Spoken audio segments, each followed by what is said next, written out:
옆에 계신 분들과도 인사 나누시겠습니다. 안녕하세요. 좋은 아침입니다. 굿모닝.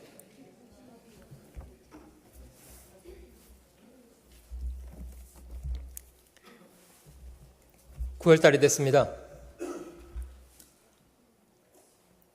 시간이 되게 빠르게 느껴지시죠? 이제 올해도 넉 달 정도를 남겨놓은 시간을 저희가 보내고 있습니다. 이 시간 켄터키 수양관에서는 청년 수련회가 진행되고 있고요. 한 130명 이상 함께 모여서 좋은 시간을 보내고 있다고 합니다. 저희 교회에서도 청년들이 한 40명 정도 지금 참석하고 계셔서 저희가 빈자리를 많이 보게 됐습니다. 오늘 아침에 저희가 시편 말씀을 함께 찾아보도록 하겠습니다. 구약 성경 시편을 함께 찾아보겠습니다.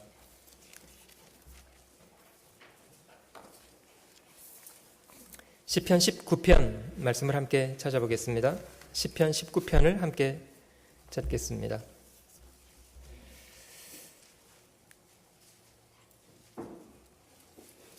(7절) 말씀으로 마지막 구절 (14절까지) 시편 19편 (7절로) (14절) 제가 먼저 한 절 읽으시고 여러분들 읽으시는 방법으로 천천히 교독해 보도록 하겠습니다. 7절 말씀부터 제가 읽겠습니다. 여호와의 율법은 완전하여 영혼을 소성케 하고 여호와의 증거는 확실하여 우둔한 자로 지혜롭게 하며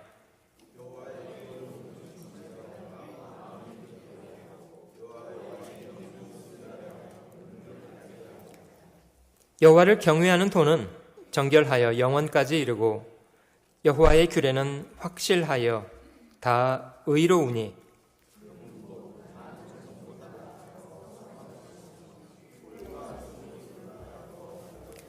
또 주의 종이 이로 경계를 받고 이를 지킴으로 상이 크니이다.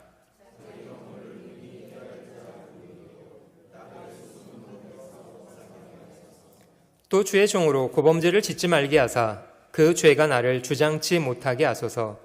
그리하시면 내가 정직하여 큰 죄과에서 벗어나겠나이다.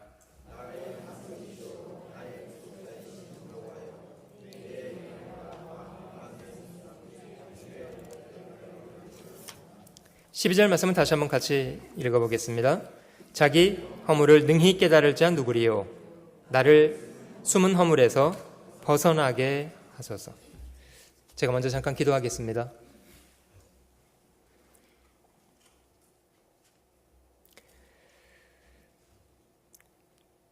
경배를 받으시기 합당하신 주님,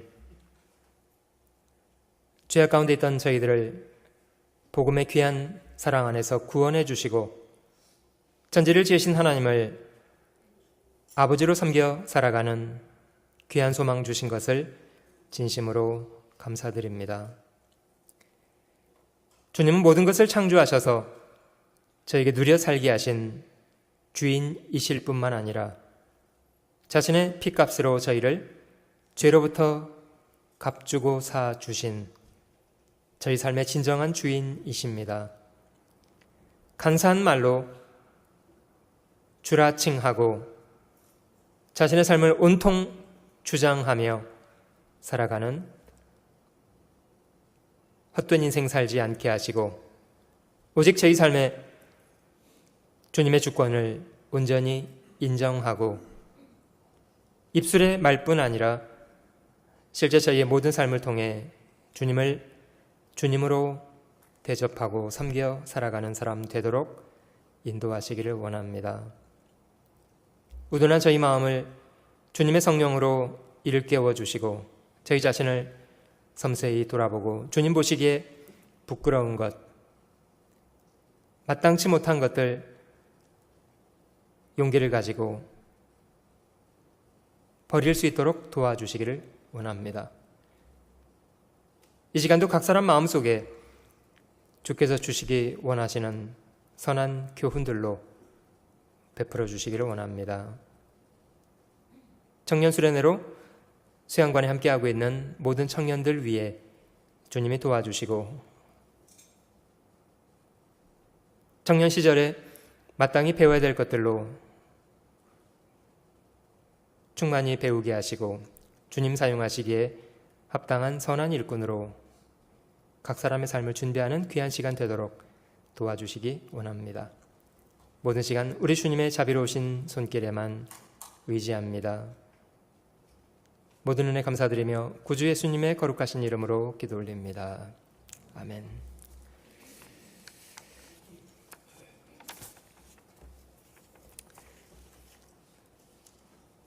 오늘 제가 함께 읽었던 12절 말씀을 통해서 자신에게 숨어있는 그런 허물을 돌아보고 버릴 수 있게 해달라는 그런 제목으로 말씀을 좀 함께 묵상해 보려고 합니다.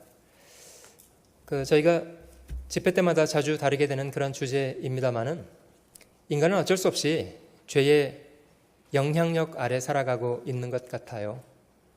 저희 본성 자체가 그 죄를 거역하는 편에 서기보다는 죄에 훨씬 더 친밀한 그런 성품을 가지고 있어서 저희는 마치 물 마시는 것처럼 이제 죄를 평생 짓고 살아가고 있는 것 같습니다. 사람이 누구의 말을 귀 기울이는가는 중요한 거라고 여겨집니다만은 자식이라면 자기의 부모를 존중하고 부모의 말을 귀 기울이는 것 마땅한데 자신을 해치려는 사람의 말을 더 귀 기울인다면 그건 적당한 건 아니잖아요. 그런데 불행히도 사람들은 처음부터 자신을 창조하신 하나님을 귀 기울이고 그 말씀에 순종해서 사는 편을 선택했다기보다는 하나님을 마치 이상한 분인 것처럼 생각하고 불순종하는 편에 스스로 섰다는 것이 이제 인간의 비극이었다, 이렇게 생각이 듭니다. 창세기 3장 처음 인간이 범죄했던 내용 저희가 살펴볼 수 있는데요. 하나님은 처음 사람을 지으셨을 때에 선악을 알게 하는 나무의 실과 먹는 것을 금지하셨고요. 먹는 날 정령 죽으리라, 이런 법을 세우셨습니다. 창세기 3장에 처음 사람이 시험을 받을 때에 사단은 뱀의 모양으로 사람에게 나타났고 남자보다는 여자에게 먼저 접근을 했다고 합니다. 아마 남자는 하나님께로부터 말씀을 직접 들은 사람이었고 여자는 남자로부터 전해 들은 입장이었기 때문에 조금 달랐던 것 같아요. 아무튼 남자의 마음속에 하나님이 여자를 지으실 때 내 살 중에 살이고 뼈 중에 뼈다, 이제 이렇게 아주 소중한 위치로 여자를 지으셨기 때문에 사단은 대단히 현명하게 이제 남자를 넘어뜨릴 수 있는 약점이 무엇인가에 대해서 잘 캐치하고 있었던 것 같고 그래서 여자를 먼저 넘어뜨리는 방법으로 접근했던 것 같습니다. 뱀이 여자에게 처음 질문했던 것은 하나님에 대한 질문을 했던 건데요. 하나님이 참으로 너희더러 동산 모든 나무의 실과를 먹지 말라 하셨더냐, 이런 질문을 한 것이 뱀이 여자에게 시험을 던졌던 첫 번째 질문이었습니다. 하나님이 참으로 너희더러 동산 모든 나무의 실과를 먹지 말라고 하시더냐, 이렇게 질문을 했습니다. 여러분, 지금 뱀은 하나님을 위대한 분으로, 존경스러운 분으로 그런 이미지로 그려내고 있습니까? 아니면 하나님을 왠지 이상하고 뭔가를 숨기고 있는 듯한 아주 이상한 분인 것처럼 그런 이미지로 몰아가고 있습니까? 다시 질문드리지만 긍정적인 이미지입니까? 부정적인 이미지입니까? 긍정적인 이미지를 그리지 않습니다. 부정적인 이미지를 지금 그려내고 있습니다. 마치 이런 질문이죠. 왜 하나님이 모든 것을 다 먹게 만들어 놓고 왜 그건 왜 먹지 말라고 하시는 거야? 이런 포커스죠. 여자가 뱀에게 답변하기를 한번 보시면서 살펴보시면 더 이해가 되리라고 생각이 듭니다. 창세기 3장을 한번 찾아보실게요. 창세기 3장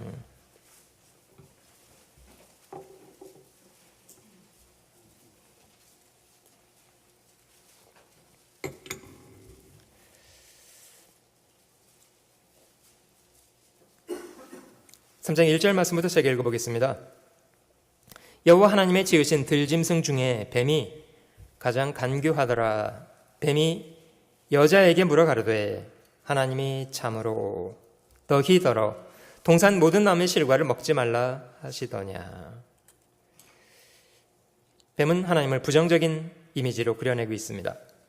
2절, 여자가 뱀에게 말하되 동산나무 실과를 우리가 먹을 수 있으나, 동산 중앙에 있는 나무의 실과는 하나님 말씀에 너희는 먹지도 말고 만지지도 말라, 너희가 죽을까 하노라 하셨느니라.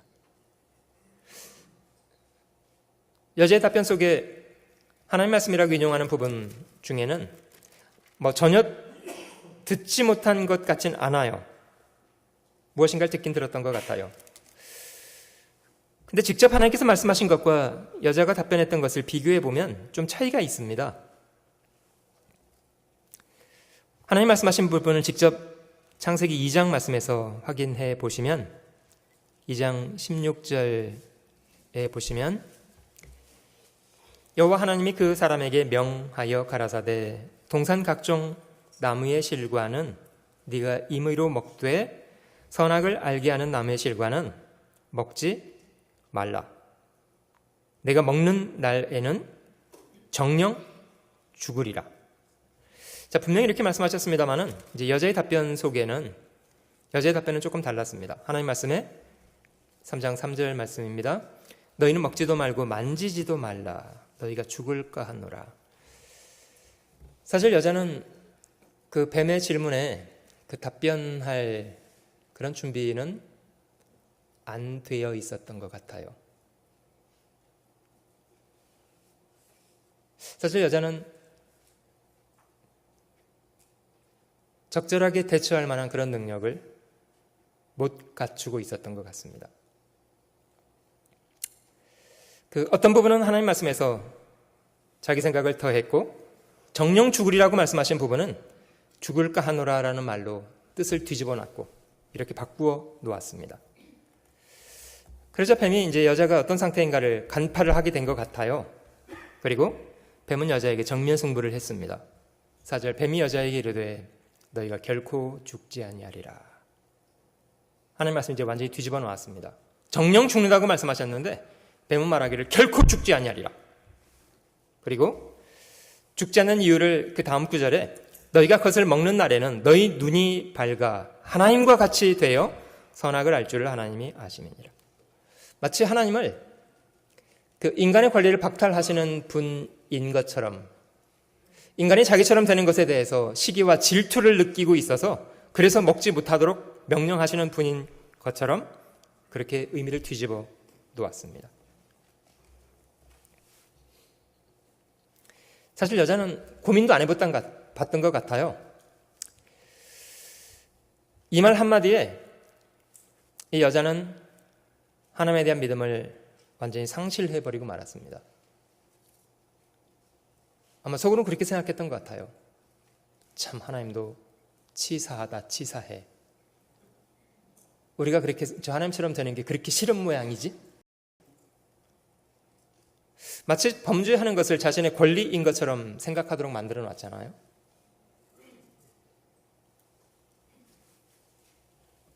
물론 나중에 이 사람들이 열매를 따먹고 눈이 밝아졌다고 합니다마는 밝아졌습니까? 어느 쪽으로 밝아졌습니까?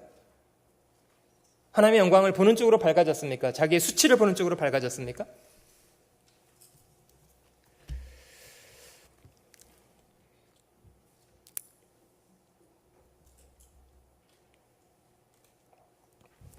그 다음 구절 넘어가 보시면요, 여자가 그 나무를 본즉 먹음직도 하고 보암직도 하고 지혜롭게 할 만큼 탐스럽기도 한 나무인지라 여자가 그 실과를 따 먹고 자기와 함께한 남편에게도 주매 그도 먹은지라.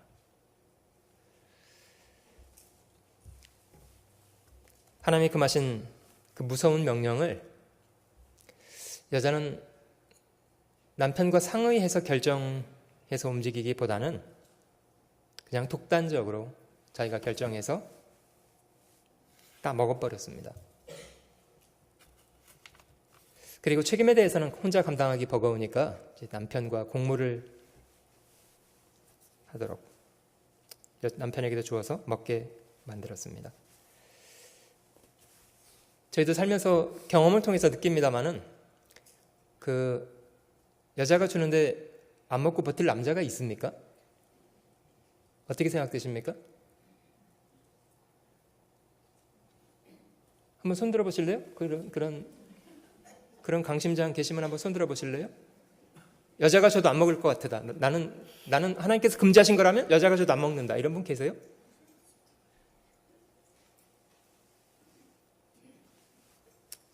불행하지만 거의 없습니다.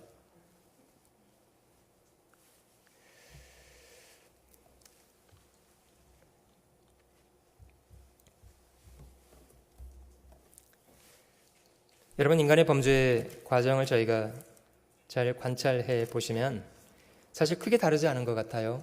크게 다르지 않은 것 같아요.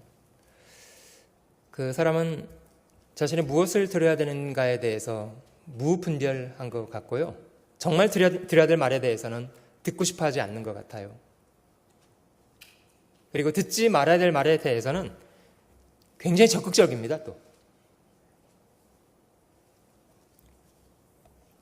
마치 하나님은 자신에게 모든 걸 주고 계시는 하나님은 자신의 권리를 약탈하는 이상한 분인 것처럼 생각하고 도리어 자기를 속이는 사단의 말은 마치 자신의 권리를 보장하는 정의의 사도의 말인 것처럼 생각되고,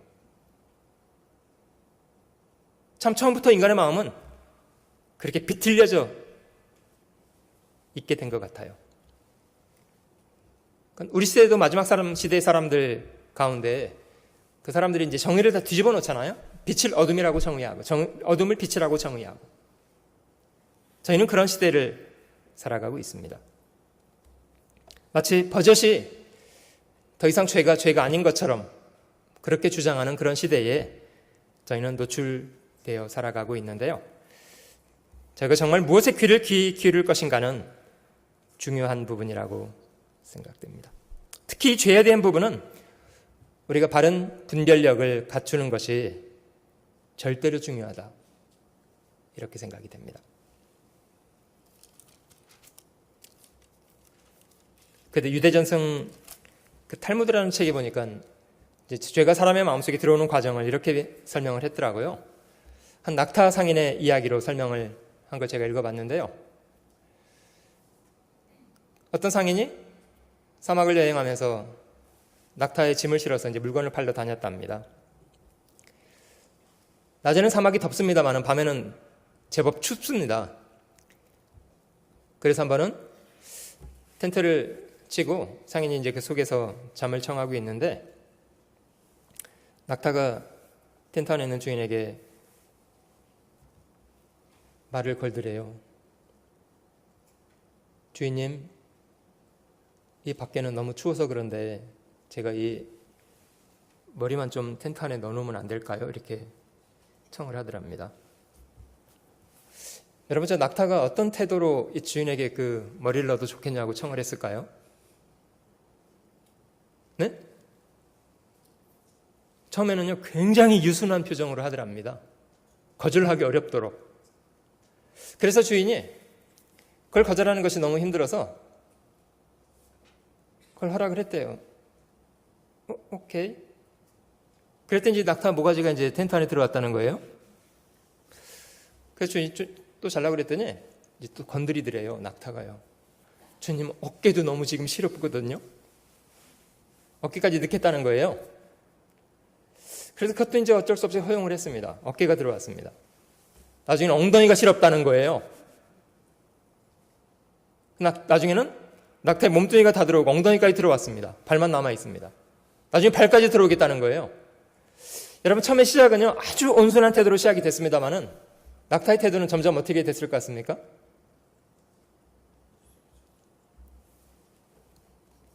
아무튼 낙타하고 상인하고 좁은 텐트 안에 꽉 끼어서 이제 잠을 자려고 했더니요, 낙타가 툭툭 치면서 그러더래요. 여기 너무 좁은데 좀 나가주세요.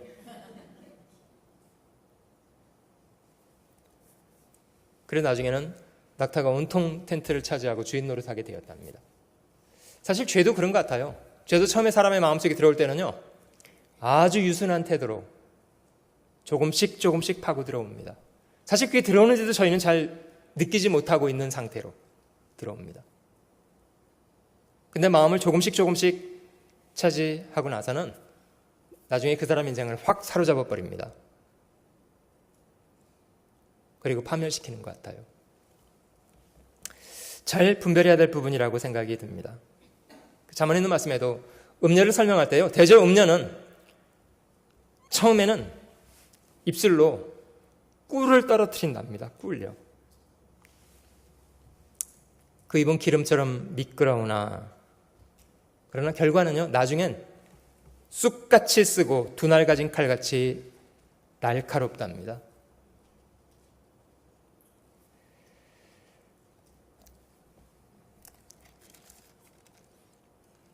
사람이 이 말씀 속에서도 여자가 하나님에 대한 신뢰를 딱 잃어버린 이후에는 어떻게 행동하는가를 관찰해 보시면 이렇습니다. 3장 6절 말씀을 딱 보시면 여자가 그 나무를 본즉 보암직도 하고 지혜롭게 할 만큼 탐스럽기도 한 나무인지라. 먹음직하고 보암직하고 지혜롭게 할 만큼 탐스럽기도 한 나무인지라. 하나님에 대한 신뢰를 상실한 사람이 살아가는 그 행동 원칙은 그 세 가지 같아요. 첫 번째는 육신의 정욕대로 행하고, 두 번째 안목의 정욕, 눈에 보기 좋은 대로 행하고, 세 번째 이생의 자랑, 자기 잘난 맛에 살고 싶어하고, 이런 것 같아요.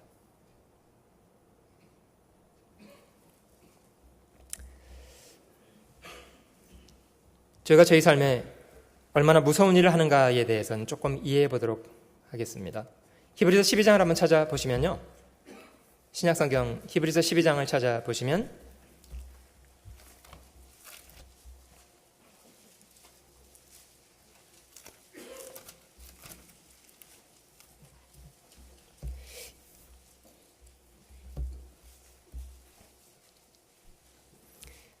(12장 1절) 말씀에 죄를 이렇게 설명했습니다. 이러므로 우리에게 구름같이 둘러싼 허다한 증인들이 있으니, 같이 읽어보실게요. 모든 무거운 것과 얽매이기 쉬운 죄를 벗어버리고. 네, 거기까지입니다. 모든 무거운 것, 그리고 얽매이기 쉬운 죄. 죄는 무거운 짐처럼 표현했고요, 그리고 사람에게서 자유를 앗아가 버리는, 얽어 메어놓는 그런 사슬처럼 표현했습니다. 우리가 신앙생활할 때 그런 죄에 대해서는 죄가 얼마나 무섭다는 것에 대해서 잘 이해하고, 죄에 얽어 매이지 않도록 할 필요가 있습니다. 성경에 이제 죄를 누룩으로도 비교한 말씀이 있는데요, 적은 누룩이 온 덩어리에 퍼지는 것처럼 죄라는 건 전염성을 가지고 있는 것 같아요. 한 사람의 생애 속에서도 죄가 마음에 들어오면 삶 전체를 망가뜨리기도 하고요, 그리고 어떤 경우는 그 죄를 가지고 있는 사람이 주변에 있는 사람에게 그 죄를 또 영향을 또 미칩니다. 가루 사말에 누룩 조금을 집어넣으면 가루는 분량이 많고 누룩은 아주 적은 양이어도 그 적은 누룩이 온 덩어리를 다 부풀게 만들어버리는 것처럼 이제 죄는 사람에게 그런 영향력을 미치는 것 같아요. 12장 1절 말씀에 모든 무거운 것과 얽매이기 쉬운 죄. 저희도 인생을 살아오면서 잘못 판단하거나 부추의하게 죄를 짓는 경험들 있습니다만은, 그런 죄로 인해서 얼마나 소중한 것을 많이 잃게 되는가에 대해서는 좀 돌아봐야 되겠습니다. 여러분, 다윗이라는 사람의 인생 속에 물론 한때 골리앗을 죽였던 그런 위대한 사람이었고 평생에 하나님 앞에 마음이 합했던 사람이라고 평가받는 사람이었습니다마는, 그 위대했던 사람조차도 사실 게으름에 빠져보기도 하고 정욕이라는 죄에 무너져 보기도 하고 심지어 살인까지 저지르는 죄를 범했잖아요. 물론 다윗은 자신의 죄를 책망받을 때에 그는 철저하게 회개했고 다시는 그런 죄를 반복적으로 짓지 않았습니다마는 자신의 죄로 인해서 얼마나 무거운 대가를 지불해야만 했었는가 알고 계십니까? 사무엘상 11장에 그 다윗의 범죄에 대한 기록이 나와 있습니다마는 바로 이어진 그 다음 장에는 다윗의 아들이었던 암논이라는 아들이요, 자기 이복 누이 동생이었던 다말을 강간했던 사건이 기록되어 있습니다. 그런데 다윗이 그런 일이 벌어졌는데도 다윗이 그를 적극적으로 꾸지람을 못해요.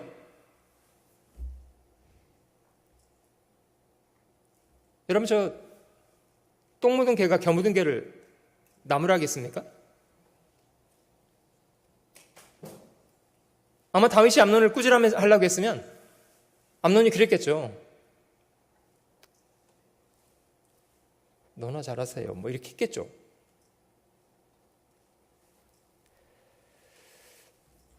그것 때문에 이제 다말의 오라비였던 압살롬이 그 암논을,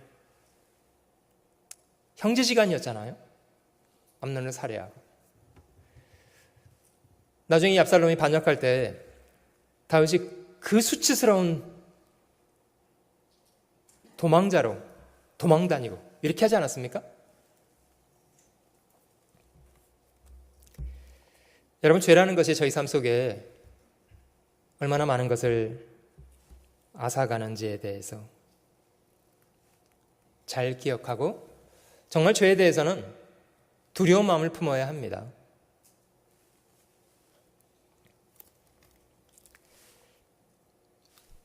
히브리서 12장에 있는 말씀은 그리스도인들의 죄에 대해서 어떤 태도를 취하는 것이 마땅한가 보여주고 있는데요. 12장 4절 넘어가 보시면요,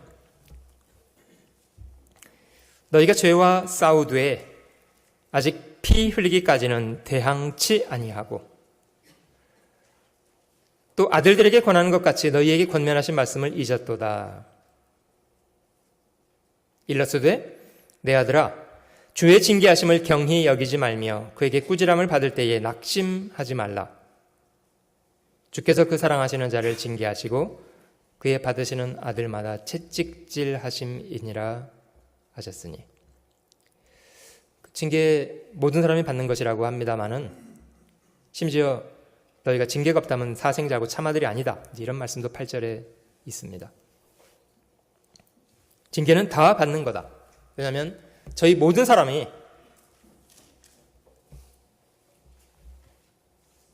다 하나님 앞에 부적절한 행동들을 하기 때문입니다. 모든 사람의 징계를 다 받는 것입니다마는 하나님께 징계를 받을 때에 그 징계 앞에 어떤 태도를 취할 것인가는 저희가 중요하게 좀 살펴봐야 겠습니다.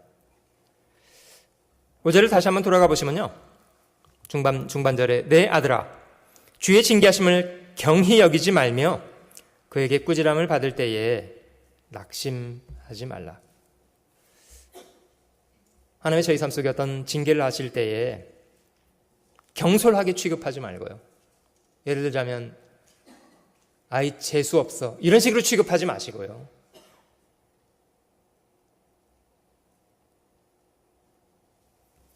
경솔하게 취급하지 말고, 또 한 가지는 꾸지람을 받을 때에 낙심하지 말라. 하나님이 꾸지람하시는 이유가 있는 거잖아요. 그 잘못된 것을 돌이키게 하기 위한 목적으로 도와주시기 위해서 꾸지람하시는데 자신을 자학하는 편에 서는 것, 나 같은 사람은 안 되는 거구나, 그거는 징계에 대한 큰 오해라고 말씀하십니다. 12장 9절 말씀 보시면요, 또 우리 육체의 아버지가 우리를 징계하여도 공경하였거든 하물며 모든 영의 아버지께 더욱 복종하여 살려 하지 않겠느냐. 저희는, 이제 육체의 아버지를 말합니다. 저희는 잠시 자기의 뜻대로 우리를 징계하였거니와 오직 하나님은 우리의 유익을 위하여 그의 거룩하심에 참여케 하시느니라. 무릇 징계가 당시에는 즐거워 보이지 않고 슬퍼 보이나 후에 그로 말미암아 연달한 자에게는 의의 평강한 열매를 맺나니 그러므로 피곤한 손과 연약한 무릎을 일으켜 세우고 너희 발을 위하여 곧은 길을 만들어 저는 다리로 하여금 어그러지지 않고 고침을 받게 하라. 저희가 누구나 잘못할 수 있습니다만은 잘못에 대해서 잘못한 이후에라도 그 잘못을 어떻게 처리할 것인가에 대한 것은 참 중요한 거라고 생각합니다. 미련하다고 하는 건요, 잘못을 반복적으로 하는 것을 말합니다. 여러분, 다윗이 아름다웠던 것은 그도 연약한 사람이었기 때문에요, 범죄했고 하나님 앞에 죄를 지었습니다마는 죄로 인해서 징계도 크게 받았습니다. 그러나 다윗이 동일한 죄를 반복적으로 짓지는 않았습니다. 여러분, 그것이 중요합니다. 여러분, 저희가 연약한 사람이기 때문에요, 누구나 잘못할 수 있고 실수할 수 있습니다. 그러나 그런 잘못을 통해서 자신이 배워야 될 것을 분명하게 배우고 자신이 그릇된 것에 대해서 돌이키는 그런 태도가 정말 중요합니다. 하나님도요, 그 자신의 죄를 버리는 사람은 불쌍히 여겨주십니다. 그러나 죄를 감추려고 하고 숨기려고 하고 핑계와 변명으로 일관하는 사람에 대해서는 그에 응당한 그런 징계를 받게 하십니다. 창세기 3장을 저희가 살펴보았습니다마는 만약에 첫사람 아담과 하와가 범죄한 이후에 그들이 취했던 태도가 조금 달랐더라면 인간 역사는 대단히 좀 다르게 됐으리라고 생각이 듭니다. 하나님이 남자에게 물으시기를 아담아 네가 어디 있느냐? 하나님 제가 벗었음으로 두려워 숨었나이다. 누가 너에게 벗었음을 구하였느냐? 내가 너더러 먹지 말라 한 걸 네가 먹었느냐? 만약에 아담이요, 네 하나님 그 마신 열매를 제가 먹었습니다. 죄를 지었습니다. 잘못했습니다. 이랬더라면 인간 역사는 크게 달라졌을 것 같습니다. 근데 아담은 어떻게 처신했냐면요, 하나님이 주셔서 나와 함께 하신 여자 그가 그것을 나에게 주므로 내가 먹었나이다. 먹은 이유를 뭐라고 설명하고 있는 겁니까? 왜 먹었다고 한 겁니까? 여자가 줘서 먹었고요. 여자는 누가 만들었고요? 하나님이.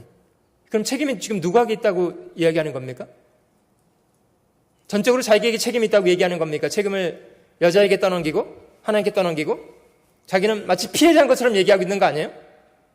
먹긴 누가 먹어놓고요? 자기가 먹어놓고.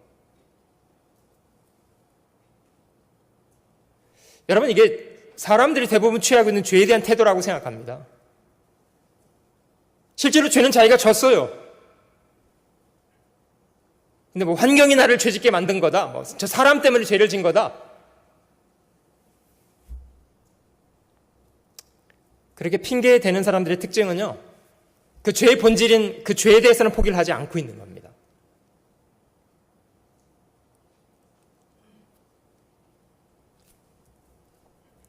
죄를 숨기는 사람은 형통하지 못합니다.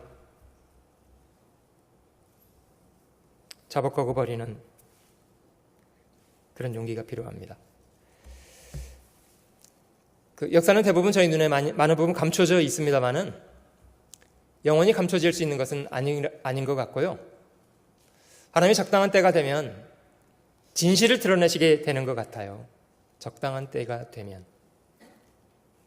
성경에 감추인 것이 드러나지 않을 바가 없다고 말합니다. 당장 하나님이 감추어 두시는 경우가 있습니다만은 하나님의 시간이 지나가면 이제 모든 걸 결국 드러나게 하세요.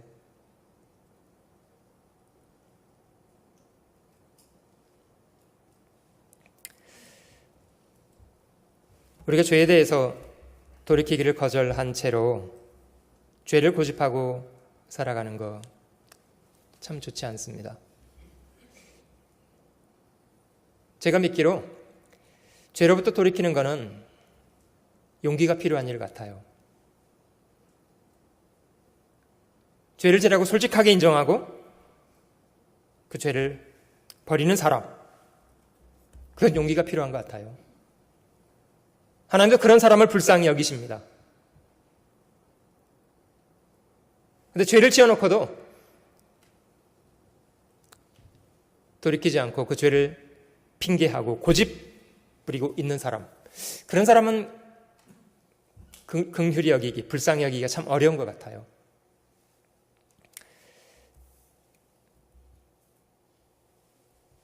여러분, 2차 대전의 주역들입니다마는 유럽의 독일이라는 나라는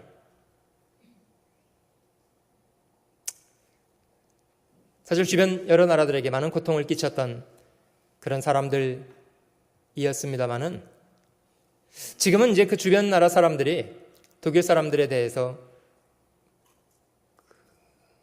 너그럽게 취급합니다.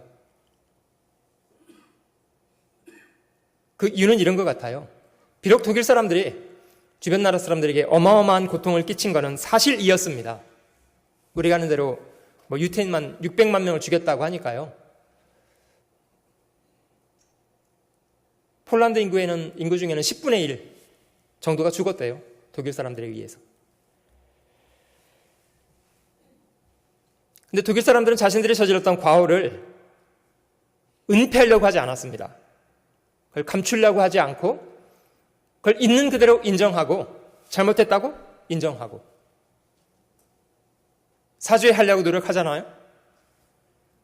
아마 그런 이유 때문에 주변 나라 사람들도 독일에 대해서는 마음으로 용서할 수 있게 되었던 것 같아요.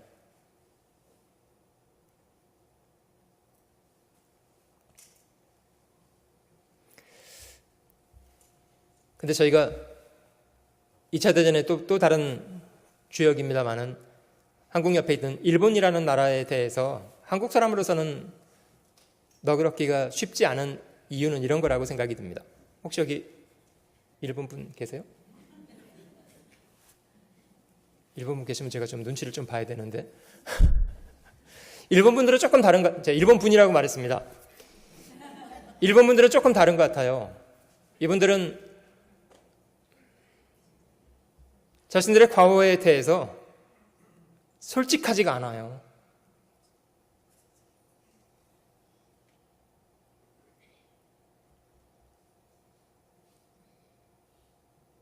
그걸 자꾸 은폐하려고 하고요. 왜곡을 자꾸 시키려고 해요. 근데 그 중심적인 이유는 이런 것 같아요.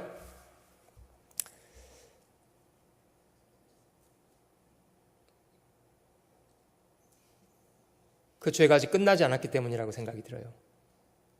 기회가 되면, 만약에 기회가 다시 된다면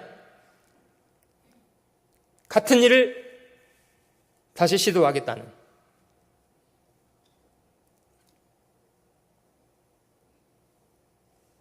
그러니까 일본 사람들이 아시아를 침략했다고 말하지 않는 거 아시죠? 우리는 그냥 진출한 것뿐이다. 우리가 뭘 침략한 거냐? 우리는 아시아로 진출한 거다. 그들이 오라고 불렀습니까? 조선이나 중국에서 와달라고 일본을 불렀던 건가요? 총칼을 가지고 가서 어마어마한 사람들을 죽이고 고통을 끼쳤는데도 자신들은 그냥 진출한 거다. 여러분, 회개가 중요한 거는 마음으로 진정하게 회개한 사람은요, 죄가 그 자리에 중단돼 있습니다.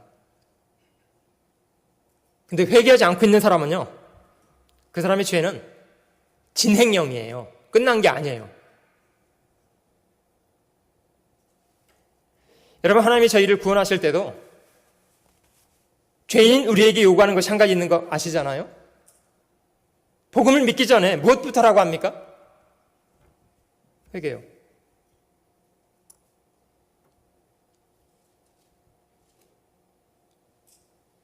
참 이상한 건요, 회개하지 않으면 복음이 믿어지질 않습니다. 여러분, 자기가 죄인이 아닌데 죄사함이 왜 필요합니까?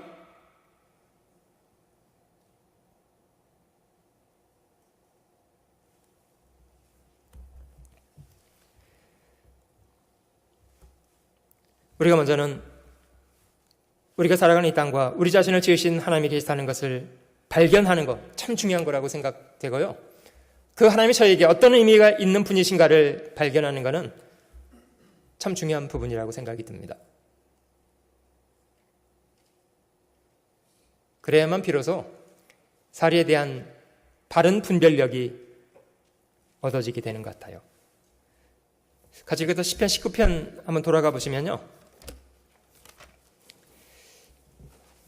나의 허물을 알게 해달라고 기도하기 전에 이 앞부분에 이제 이런 말씀이 반복이 되어 있습니다.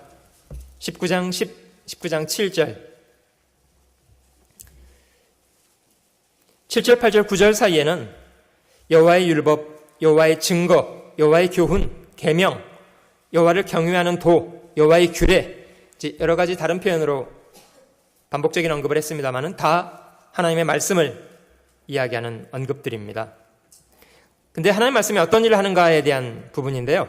7절, 19장 7절 여호와의 율법은 완전하여 영혼을 소성케 하고 여호와의 증거는 확실하여 우둔한 자로 지혜롭게 하며 하나님의 말씀이 사람의 영혼을 소성하게 만들고 우둔한 자를 지혜롭게 만들어주고 8절 여호와의 교훈은 정직하여 마음을 기쁘게 하고 여호와의 계명은 순결하여 눈을 밝게 만들어줍니다. 여러분, 죄는 이상하게도요, 죄는 저희 마음을 어둡게 만들 뿐만 아니라요, 저희 삶도 어둡게 만듭니다. 죄악 가운데 있는 사람의 특징은요, 분별력을 잃어버리게 된다는 거예요.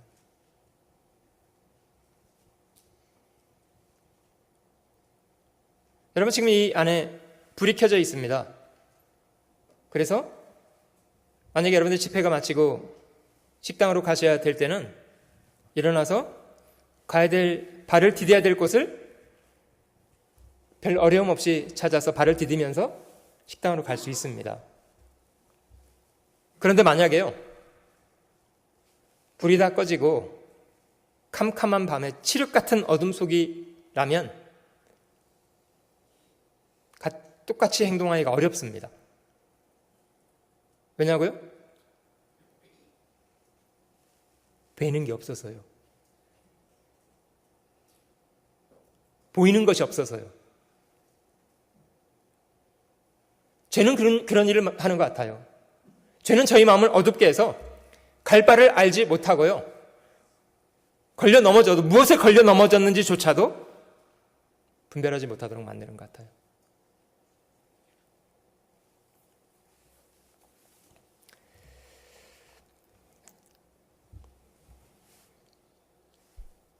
저희가 성경을 가까이 하게 될수록 사리에 대한 바른 지혜뿐만 아니라 바른 눈을 얻게 되는 것 같습니다. 여호와의 계명은 순결하여 눈을 밝게 하도다. 9절 여호와를 경외하는 도는 정결하여 영혼까지 이르고 여호와의 규례는 확실하여 다 의로우니 금곧 많은 정금보다 더 사모할 것이며 꿀과 송이꿀보다 더 달도다.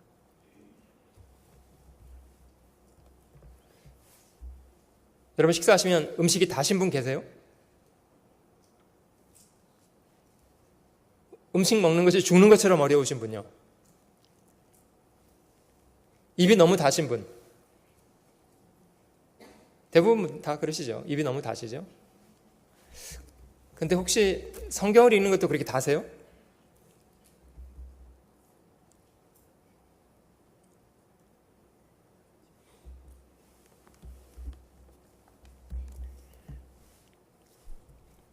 그렇게 달기 때문에 사실 늘 가까이 하고 읽고 배우고 묵상하고 이렇게 하는 겁니다.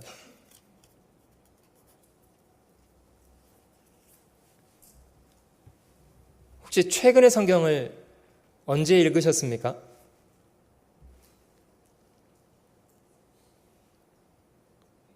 거의 한 달 만에 오늘 와서 지금 펴보신 분이요.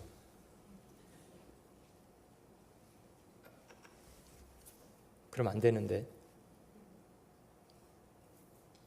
최근에 음식을 드셨던 때가 언제입니까 혹시? 한 달 전에 음식을 드시고 그동안은 전혀 음식 먹은 기억이 없으신 분들 계세요? 그런 분 여기 와서 못 앉아 계실걸요? 준주 사람이 떡으로만 사는 것 아니고 하나님의 입에서 나오는 모든 말씀으로 사는 겁니다. 마치 음식을 먹는 것처럼 그렇게 말씀을 가까이 하는 것. 사람이 육신적으로도 병이 들면 입맛부터 없어집니다. 신앙적으로도 병든 사람은요, 성경이 훌쩍 자기에게서 멀어져 있습니다. 그러면 이제 어둡게 살아가게 되는 거예요. 눈도 어둡고 사리 분별 잘 판단 안 되고. 안타까운 건 자기가 뭐가 잘못됐는지조차도 잘 못 깨닫고, 아마 지금 이 자기 허물을 능히 깨달을 자 누구입니까? 이 구절이 이 시편 19편에 위치하고 있는 이유는 그런 것 같아요. 말씀을 가까이 하게 될수록 이 말씀의 거울 앞에 자신을 돌아보게 돼서 자신의 허물을 많이 발견하고 돌이킬 수 있게 되기 때문이다. 이런 것 같아요. 12절, 자기 허물을 능히 깨달을 자 누구리요? 나를 숨은 허물에서 벗어나게 하소서. 여러분, 회개는 실제 자기가 그릇된 상태에 있다는 것을 발견한 사람이 할 수 있게 되는 것 같아요. 그 바리새인이 회개하지 못했던 가장 중요한 이유는요, 그는 다른 기준을 가지고 살고 있었습니다. 다른 사람과 비교하는 기준. 하나님, 저는 다른 사람들처럼 토색풀이 가늠하지 않고요, 저 세리 같지도 않고요, 하나님, 저는 일주일에 2번을 금식하고 소득이 11조를 드리고요, 이런 기준으로 살고 있었기 때문에요, 자기가 뭘 잘못하고 있는지조차도 그는 볼 수 없는 소경이었습니다.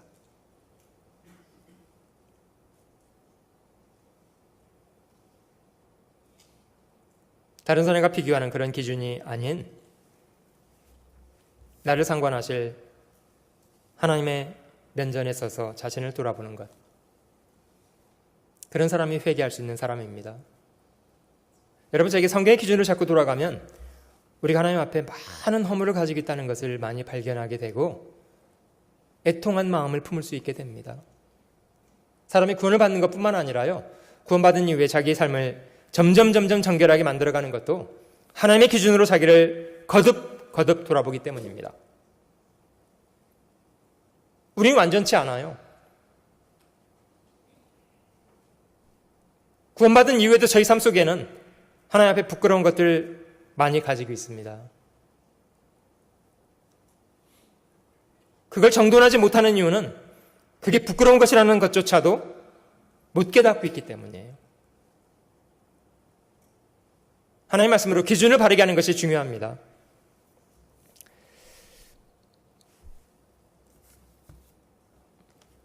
회개하는 것은 분명히 용기가 필요한 것 같아요.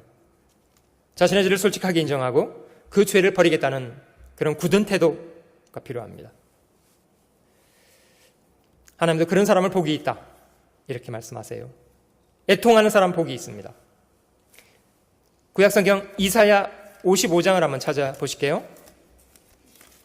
이 말씀을 살펴보시면 많은 사람이 구원받지 못하는 진정한 이유는 이런 것 때문이구나 발견할 수가 있습니다. 이사야 55장을 한번 찾아보시면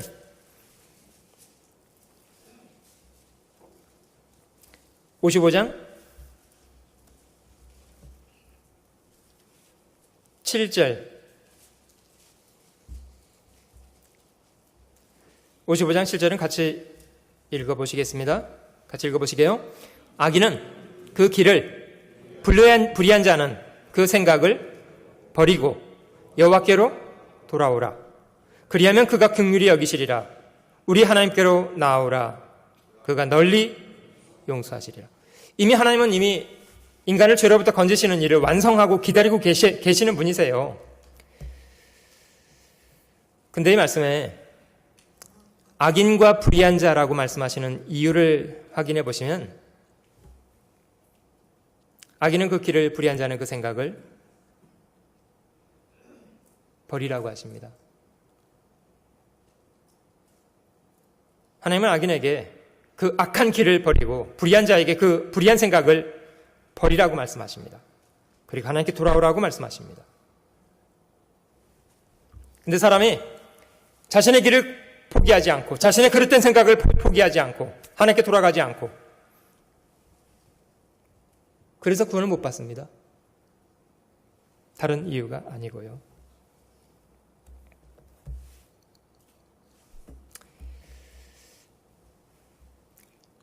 그 다음 구절에 하나님의 사람과 하나님의 생각, 사람의 길과 하나님의 길 어떻게 다른가를 이렇게 비교하고 계십니다. 여호와의 말씀에 내 생각은 너희 생각과 다르며 내 길은 너희 길과 달라서 하늘이 땅보다 높음같이 내 길은 너희 길보다 높으며 내 생각은 너희 생각보다 높으니라. 말 그대로 하나님의 생각과 저희의 생각, 하늘과 땅 차이입니다. 그런데 인간의 교만은 자신은 땅에 있으면서도 하나님보다 자기가 더 지혜로운 것처럼, 더 현명한 것처럼, 더 능력 있는 것처럼 착각을 합니다. 마치 하나님의 도우심과 긍휼 없이도 버젓이 자기는 살 수 있는 것처럼 착각 속에 삽니다. 그런 생각을 가지고 살아가는 사람을 악인이라고 말하는 겁니다. 악인은 그 길을, 불의한 자는 그 생각을 버리고 이걸 회개라고 합니다. 하나님께로 돌아오라. 하나님을 하나님으로 인정하는 그런 용기도 필요하고 하나님이 죄라고 말씀하시는 것을 자신도 죄라고 인정하는 그런 용기도 필요합니다. 하나님이 죄라고 하시면 자신도 죄라고 인정해야 돼요. 더 이상 하나님 없는 삶으로부터 그 속에 살지 않고 하나님께로 돌아오고 자기 삶 속에 하나님의 주권을 존중하는 그런 태도가 필요합니다. 단지 입으로만 주여 부르는 것이 중요한 것이 아니고요. 실제 명실상부하게 자기 삶의 주인으로 존중받을 수 있도록 하는 것이 중요합니다. 이사야 66장도 찾아보시게요. 66장 2절 말씀을 한번 보시면요.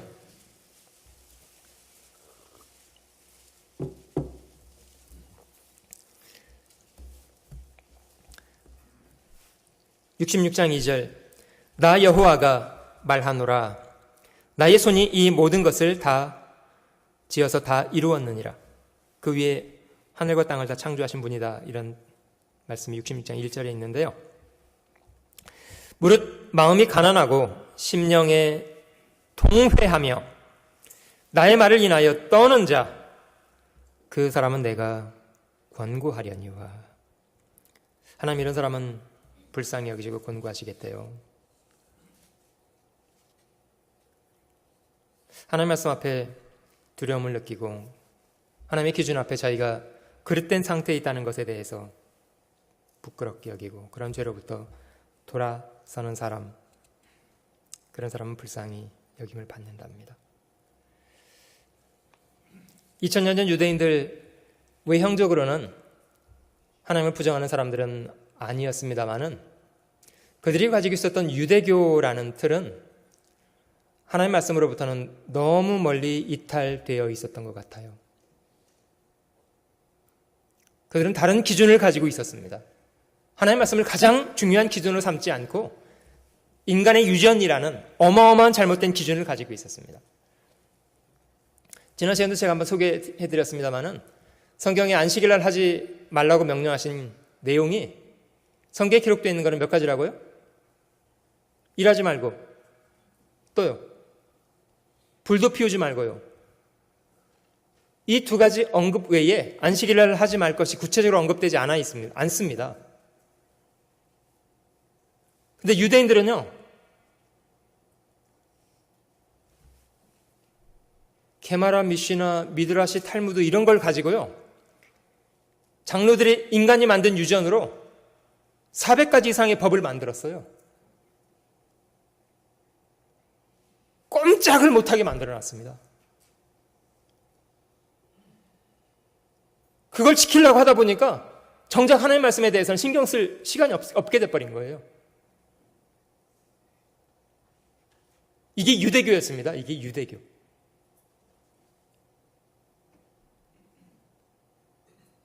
여러분, 예수님 시대로부터 2000년이 지났습니다마는 지금 우리 시대 기독교는 유대교와 다르습니까? 물론 우리 시대에도 많은 기독교인들은 성경 하나님 말씀이라고 말합니다. 근데 성경 외에 너무나 많은 것들을 만들어 놨어요. 이것 때문에 실제로 성경을 가장 주목하지 못하도록 만들었습니다.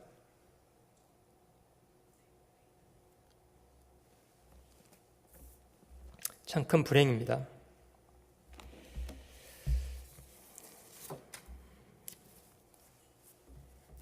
성경이라는 분명한 기준으로 자기를 돌아볼 때 사람들은 하나님 앞에 자신의 상태를 발견하고 세리 같은 그런 마음을 배울 수가 있습니다. 누가복음 18장에 기록되어 있는 그 세리가 위대한 이유는 그는 많은 죄 속에 살던 사람이었어요. 바리새인에게 지탄받는 그런 사람이었습니다. 그가 성전에 올라가는 것은 그렇게 편안한 일은 아니었습니다. 세리는 멀리 서서 하늘을 우러러 눈을 들지도 못한 채로 가슴을 두드리면서 기도했다고 하잖아요. 사람들에게도 질타를 받는 사람이었고 하나님 앞에도 죄가 많아서 부끄러운 사람이고 그는 가슴을 두드리면서 기도했습니다. 하나님, 불쌍히 여겨주세요. 나는 죄인이로소이다.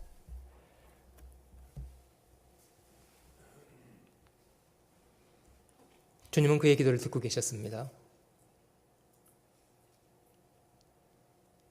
주님 바리새인이 어렵다고 하지 않으셨어요. 내가 너에게 말하노니 이 사람 세리가 바리새인보다 의롭다 하심을 받고 집에 내려갔다. 주님은 세리를 의롭다고 해주셨습니다. 왜냐고요?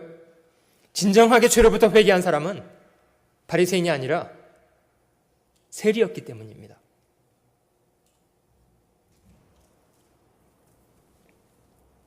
주님은 그런 사람을 기뻐하십니다. 죄인 하나가 회개하면 회개할 거 없는 의인 99을 인해서 기뻐하는 것보다 더 기쁨이 된대요. 여러분, 저 사람 중에요, 회개할 것 없는 의인이 있습니까? 없습니까? 없습니다.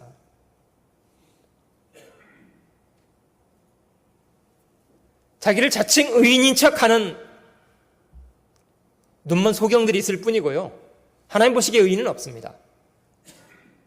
의인은 없나니 하나도 없다. 모든 사람은 다 죄악 가운데 태어나서 죄를 물마심같이 마시고 살아왔던 죄인들입니다. 그런데 자신의 그런 죄를 솔직하게 인정하고 죄로부터 돌아서는 사람이 있는 반면에 핑계 늘어놓고 죄를 고집하고 죄악 가운데 그냥 머물러 있는 사람이 있을 뿐이에요. 심지어 어떤 사람은 종교라는 것으로 자기를 포장해놓고 그 포장 속에서, 그 종교라는 옷 속에서 온갖 더러운 것을 차곡차곡 포기하지 않는 그런 사람들이 있습니다. 그런 사람은 결국 하나님 앞에 무서운 심판을 받게 되리라고 믿습니다.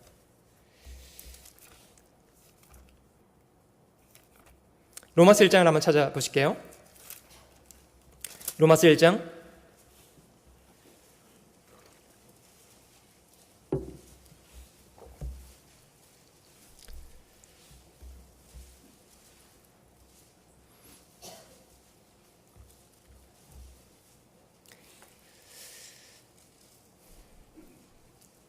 '하나님이 심판하시는 이유를 로마서 1장은 잘 설명하고 계신데요. 사람의 진리 편에 서기보다는 오히려 불의를 가지고 진리를 대항하는 편에 서기 때문에 심판을 받게 된다. 이렇게 설명하고 계십니다. 1장 18절, 하나님의 진노가 불의로 진리를 막는 사람들의 모든 경건치 않음과 불의에 대하여 하늘로 쫓아 나타나나니 이는 하나님을 알만한 것이 저희 속에 보임이라 하나님께서 이를 저희에게 보이셨느니라. 그 증거가 압도적입니다. 하나님이 계시다는 증거는요, 계실 수도 있고 안 계실 수도 있고가 아니고요, 계실 수밖에 없습니다. 왜냐하면 증거가 너무 압도적이기 때문이에요. 20절, 창세로부터 그의 보이지 아니하는 것들 곧 그의 영원하신 능력과 신성이 그 만드신 만물에 분명히 보여 알게 되나니 그러므로 저희가 핑계치 못할지니라. 하나님 계시다는 건요, 핑계할 수 없는 사실입니다. 근데 문제는 그런 사실 앞에 인간이 취하는 태도입니다. 21절, 하나님을 알되 하나님으로 영화롭게도 아니하며 감사치도 아니하고 오히려 그 생각이 허망하여지며 미련한 마음이 어두워졌나니. 사실 죄를 포기하지 않기 때문에요, 마음이 얼마나 어두워졌는지요.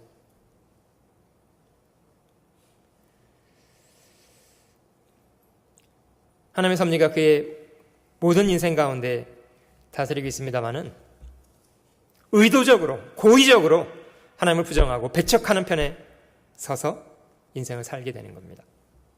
28절 넘어가 보실게요. 또한 저희가 마음에 하나님 두기를 싫어하며 하나님께서 저희를 그 상실한 마음대로 내어 버려 두사 합당치 못한 일을 하게 하셨습니다. 근본적으로는 사람이 마음에 하나님 두기를 싫어한다는 것이 1차적인 이유고요.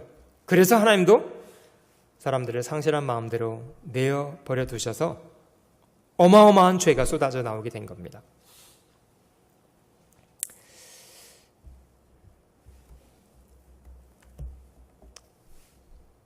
인간이 이런 죄로 인해서 결국 하나님 앞에 평생에 그릇된 인생을 살고 심판을 피하지 못하게 되는 것 같아요. 2장 1절로 넘어가 보실게요. 그러므로 남을 판단하는 사람아, 물론 누구든지 네가 핑계치 못할 것은 남을 판단하는 것으로 네가 너를 정죄함이니 판단하는 네가 같은 일을 행함이니라.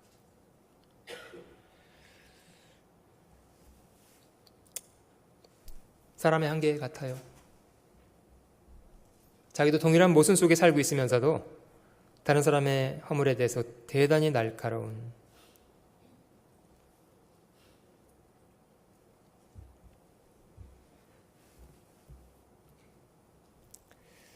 다른 사람의 허물이 그렇게 고통이 된다면 그걸 소리 지르기 전에 자신이 동일한 일을 저지르고 있다는 것에 대해서 회개해야 될 거 아니에요?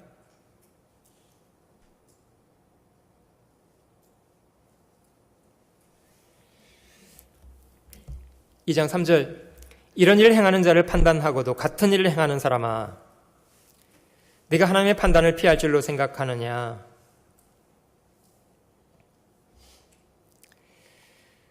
혹 네가 하나님의 인자하심이 너를 인도하여 회개케 하심을 알지 못하여 그의 인자하심과 용납하심과 길이 참으심의 풍성함을 멸시하느냐? 하나님께서 오래 인내로 참아주신다고 사람들이 하나님을 우습게 생각한대요. 악한 일의 징벌이 속히 실행되지 않기 때문에요, 인생들이 악을 행하는 것에 마음이 담대해졌대요.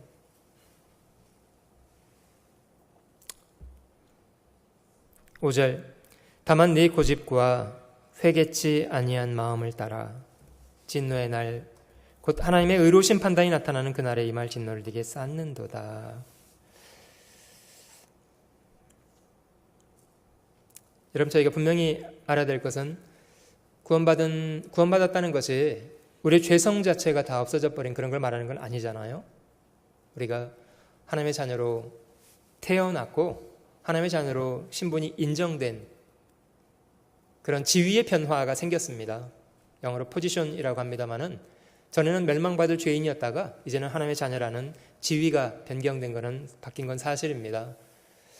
그러나 그렇다고 해서 우리의 육체의 상태까지 더 이상 죄를 짓지 않는 완벽한 상태로 바뀌었다는 걸 말하진 않습니다. 사실 그렇기 때문에요, 저희도 신앙생활하는 과정 속에 범하는 죄들도 있고 그런 죄에 대해서는 끊임없이 돌아보고 고쳐가는 노력은 필요합니다. 그 주님의 주기도문 내용 가운데도 물론 그 기도는 하나님을 아버지라고 부르는 사람의 기도입니다마는 하나님, 우리가 우리에게 죄 지은 자를 사하여 준 것처럼 우리 죄를 사하여 주옵시고 라고 기도하잖아요. 물론 영원한 속죄 속에 우리의 모든 죄는 다 처리된 건 사실입니다만 죄는 하나님과 우리 사이에 건강한 관계를 손상시킵니다.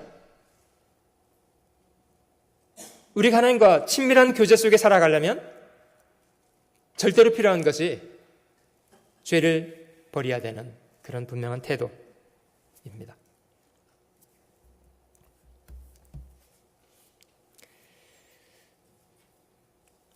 자신의 그릇됨에 대해서 부지런히 자신을 돌아보고자 하는 그런 노력은 그리스도인들에게도 참 필요하다, 이렇게 생각이 됩니다. 구약 성경에 보니까 그 왕들의 기록 가운데요, 그런 기록이 많이 보이더라고요.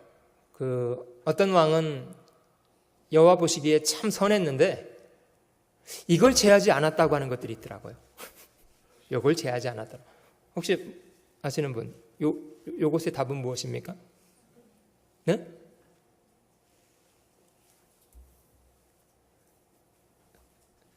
여호사밧이 선하게 다윗의 길로 다 행하였으나 이것은 제하지 아니하여서 사람들이 오히려 그곳에 가서 우상 숭배를 하더라, 이런 얘기가 있거든요. 이것이 무엇입니까? 산당을 제하지 않은 것이 있었대요. 자, 여러분들의 이야기로 돌아가서 여러분들이 구원받은 이후에 하나님 보시기에는 부적절한데 여러분들이 살짝 이렇게 갖고 계신 것들 있으시죠? 여러분들의 산당은 무엇입니까? 여러분들이 버리지 않고, 조금 어려운 말로 꼽을 친다고 하는데, 여러분들이 버리지 않고 딱 이렇게 가지고 있는 그 산당들은 무엇입니까? 혹시 여러분들에게 해당되는 것이 있으면 한번 찾아보세요. 혹시 지금까지 술 드시는 분 계세요? 살짝 술 드시는 분. 아, 살짝 안 드시고 그냥 대놓고 마신다고요? 안 되는데.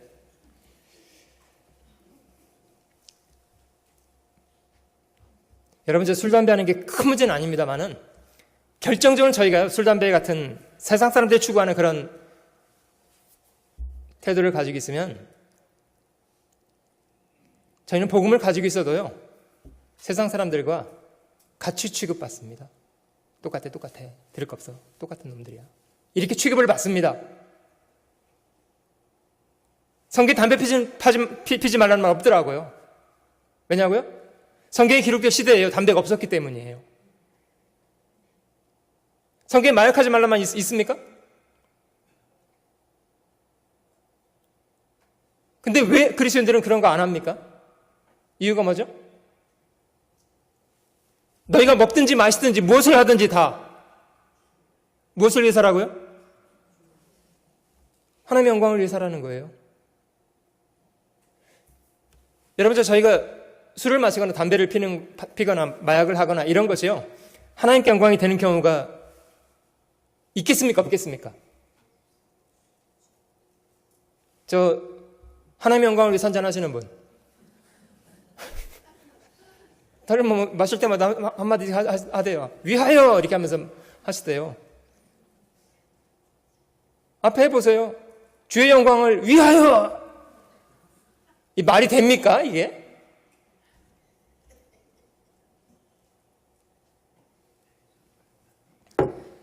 정말 술 마시는 게 하나님 영광이 된다면요, 저희가 몸을 망가뜨리면서라도 마셔야 돼요. 왜냐? 그렇게 마시다가 죽으면 순교니까.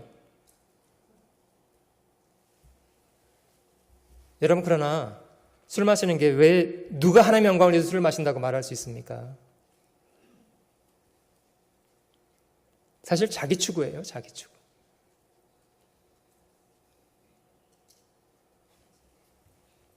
마지막 사람들의 특징처럼요, 자기를 사랑하고 돈을 사랑하고 쾌락을 사랑하고.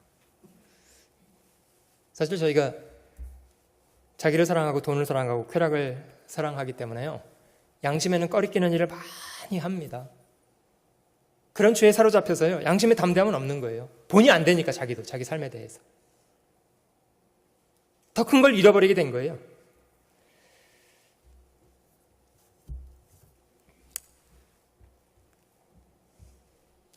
다른 사람 함부로 판단하고 무례하게 말하고 뒤에서 욕하고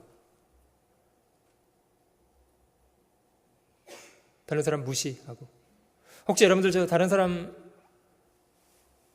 뵈면 인사 먼저 하시는 분, 혹시 여러분들이 인사 안 하시는 분이 계시는 분 계세요? 교회 왔는데도요, 인사해도 그냥 썩 가요. 안 쳐다보고. 그냥 기분 나빠서. 그런 분 계세요 혹시? 아침에 일어나면 부부지간에라도 먼저 인사하시는 분. 아침에 눈 떠서 부부지간에 서로 인사 안 하시는 분.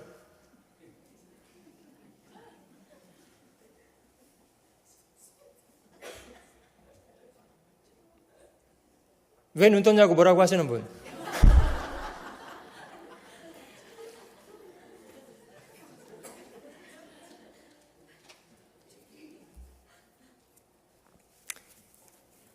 아침마다 저희가 주일날 아침 모이면 서로 돌아보시면서 인사하시라고 하는 건요, 그냥 절차기 때문에 하는 게 아니고요.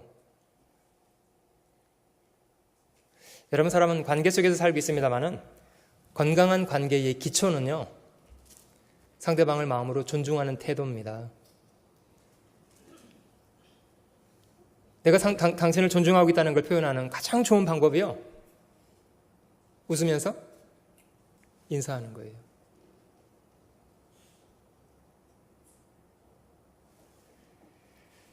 그걸 잘 해도 문제가 생기는데요, 안 하면 이건 문제 덩어리예요. 그러면 먼저 인사하시고요, 인사하면 꼭 받아주세요. 그냥 훅 고개 들고 가지 말고요. 그리스도인들이 왜 그래? 참, 우리가 그런 부분이 있습니다. 그리스도인들이 세상을 사랑하면 마음이 많이 무뎌지게 되는 것 같아요. 죄가 마음을 어둡게 하면, 그러면 세상을 사랑하게 될수록 죄에 대한 저항력은 점점 떨어집니다. 왜냐? 기준을 자꾸 바꾸기 때문이에요. 하나님의 말씀을 기준 삼지 않고요, 다들 그렇게 사는데 이게 기준이 돼버려요. 남들도 다 그렇게 해.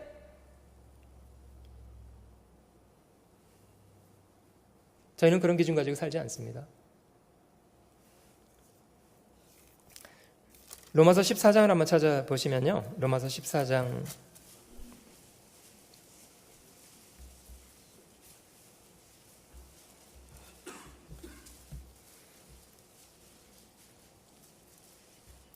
7절 말씀 제가 읽어볼게요. 7절 8절. 우리 중에 누구든지 자기를 위하여 사는 자가 없고 자기를 위하여 죽는 자도 없도다. 그럼 뭘 위해서 사는 거냐? 8절. 우리가 살아도 누구를 위해서요? 주를 위하여 살고 죽어도 주를 위하여 죽나니. 그럼 왜 그렇게 해야 되는 거냐? 사나 죽으나 우리가 주의 것이기 때문이다.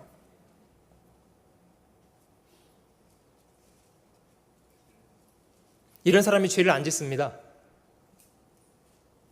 주님의 눈치를 보면서 사는 사람이 죄를 안 짓습니다. 마음으로 하나님을 두려워하고 그의 주권을 인정하고 살아가는 사람이 죄를 안 짓습니다.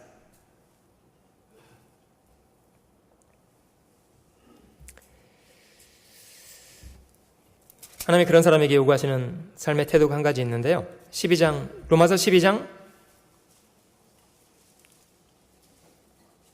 1절 2절 말씀에요, 그러므로 형제들아, 내가 하나님의 모든 자비하심으로 너희를 권하노니 너희 몸을 하나님이 기뻐하시는 거룩한 산 제사로 드리라. 이는 너희의 드릴 영적 예배니라. 이 절은 같이 읽어보시게요.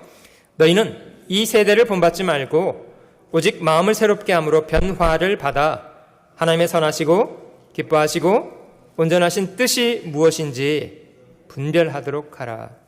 그리스도인들은 자기 몸을 가지고 제사 드리고 사는 사람인데요, 그 내용이 이런 거래요. 이 세대를 본받지 말고, 이 타락한 세대를 본받지 말고, 오직 마음을 새롭게 함으로 변화를 받아서 하나님께서 원하시는 바가 무엇인가를 잘 분별하면서 살도록 하라. 저는 저 분별이 잘 안 될 땐 그냥 무식하게 질문해 보거든요. 이거 주님이 기뻐하실까?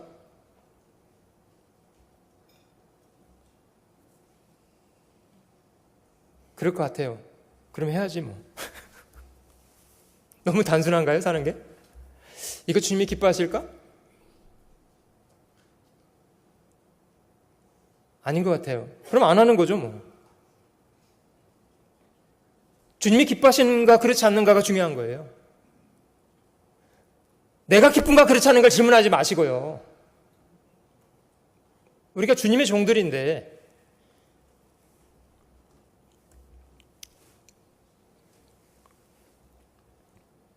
주님 앞에 잘못할 수 있습니다만 잘못에 대해서는 좀 솔직하게 인정하고요.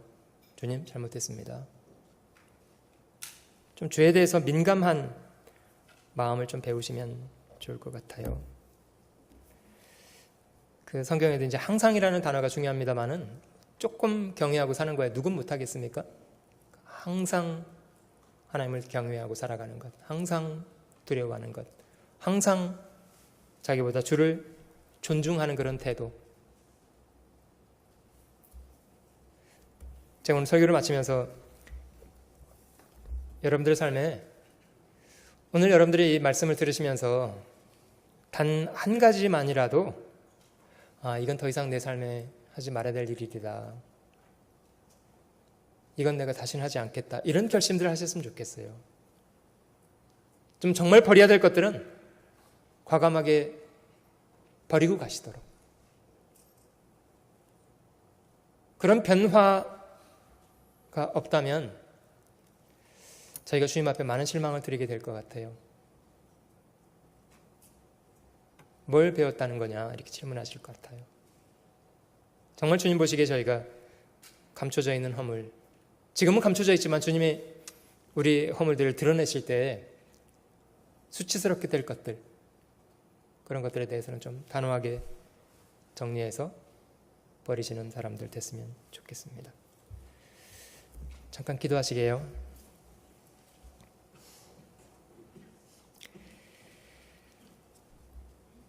자비로우신 주님, 죄악 가운데 있던 사람들 귀한 은혜 안에서 구원해 주시고 천지를 지으신 전능자를 아버지로 섬겨 살아가는 귀한 사람 삼아 주신 것 진심으로 감사드립니다.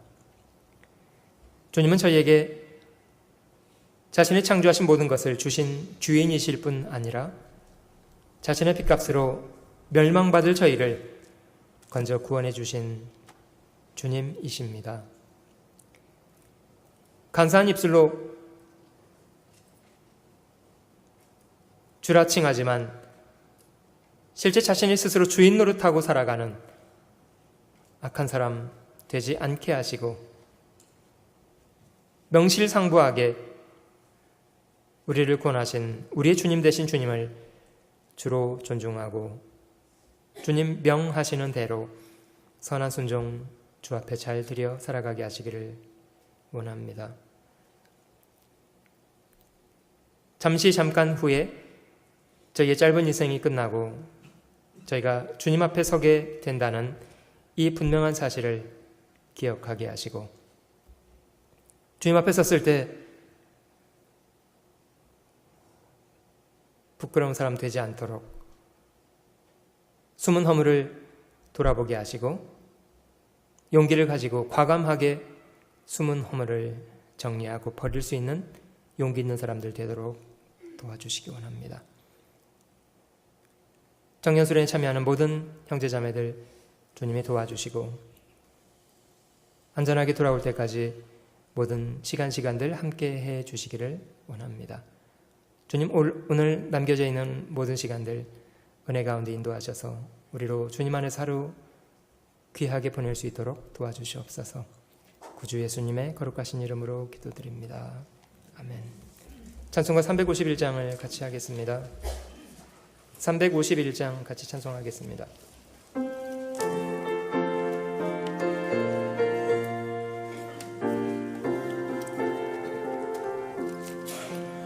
날 대속하신 예수께 내 생명 모두 드리리. 늘 진실하게 하소서. 내 구주 예수여, 나 구주 위에 살리라. 내 기쁨 한량없으리. 내 갈 길 인도하소서. 내 구주 예수여, 날 구원하신 예수를 일평생 의지하오니. 날 영접하여 주소서. 내 구주 예수여, 나 구주 위에 살리라. 내 기쁨 한량없으리. 내 갈 길 인도하소서. 내 구주 예수여, 주 십자가에 달리사 날 자유하게 했으니. 내 몸과 마음을 주 위에 다스게 하소서. 나 구주 위에 살래라. 내 기쁨 한량없으리. 내 갈 길 인도하소서. 내 구주